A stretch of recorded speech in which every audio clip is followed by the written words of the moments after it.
Hey, just getting in from work, and yeah, oddly enough, pickup time.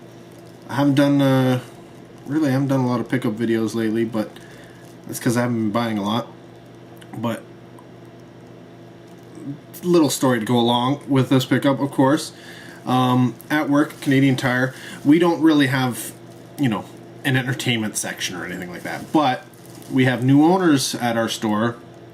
And not too long ago, they got in a rack, essentially, of DVDs and Blu-rays. The previous owners never really got into that. Every once in a while, like Christmas time, they would get some stuff in, you know, not a lot. Generally, mostly Christmas movies and such. Sometimes they would get in a thing of video games and such. Never really sold very well, but these owners brought in a whole bunch of, you know, this big, huge, you know, not a huge rack, but a decent sized rack, and filled it full of essentially most of it was used Blu-rays and DVDs, or real discount type DVDs and such like that. And you know, the prices weren't bad. I didn't buy anything there. The only things they had a Fantasia 1 and 2 in you know, release there, and I think they had one at $10 for it. It was used. It didn't have the slip, and the covers looked like they had water damage, essentially. So clearly these had been returned, and that's how these things were getting sold out. Again, not really. As cheap as that is compared to what they go for right now, I couldn't pull the trigger on them. But today when I got to work, I noticed that they had 3 new Uber discount bins. Essentially $4 releases, 2 things, well, 1 thing of you know, collector's editions, DVDs and stuff, and triple packs like Resident Evil and seasons of television and stuff. You know, essentially cheap. I think it was like $10 at most. Then they had a thing full of essentially DVDs, and I mean Uber discount DVDs, you know, those ones with the 20 movies attached to them.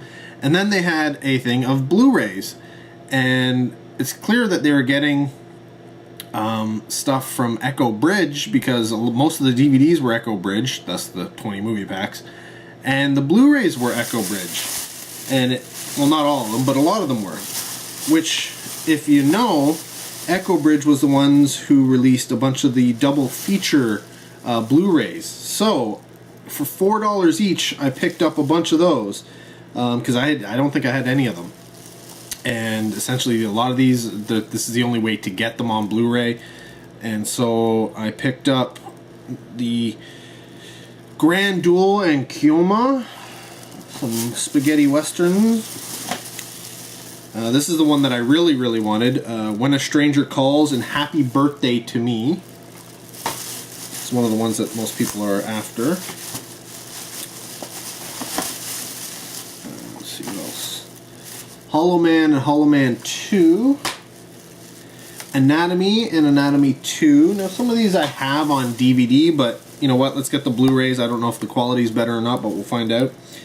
And this was the one that really that first caught my eye when I was there, was Galaxina and the Crater Lake Monster. Can't go wrong with that. And there were a few other ones there that weren't from their series. I picked up the King of Fighters and Battlestar Galactica: The Plan. Can't go wrong for $4, eh? And then after work, when I went to the grocery store to pick up dinner, which I'm cooking right now, I went over to the Salvation Army, and I found myself a copy of Ants, you know, Nature Run Amok, Killer Ants movie. These ones are regular size ants. And then a copy of Perfectly Sealed Ant Bully. Yeah, so I only paid $2.50 for this. I can't remember. So awesome. All in all of that cost me less than $40. That's what I call great buys. So anyways, guys, that's it for this pickup video. Till the next one, take care. Have a good one. I'm gonna eat tacos.